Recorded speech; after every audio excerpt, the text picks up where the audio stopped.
জুনে West Indies ও যুক্তরাষ্ট্রে বসবে টি-20 বিশ্বকাপের জমকালো আসর। প্রথমবারের মতো মার্কিন মুল্লুকে বিশ্বকাপ নিয়ে রোমাঞ্চিত ক্রিকেট দুনিয়া। ক্রিকেটের বিশ্বায়নের লক্ষ্যেই এমন সিদ্ধান্ত নিয়েছে আইসিসি। বিশ্বকাপ সামনে রেখে নিজেদের প্রস্তুতি শুরু করে দিয়েছে দেশগুলো। গেল বছর ওয়ানডে বিশ্বকাপটা ভালো যায়নি পাকিস্তানের, এবার টি-20 বিশ্বকাপ নিয়ে সতর্ক পিসিবি।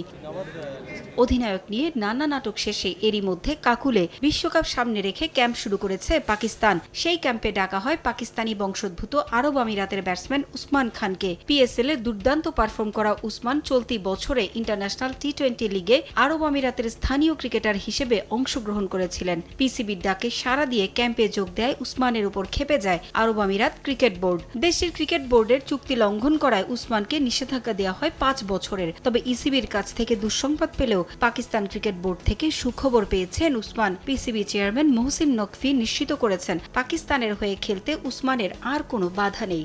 40% বেশি গ্লো, বিশ্বের 1 নম্বর গ্লো ক্রিম, নতুন গ্লো এন্ড লাভলি।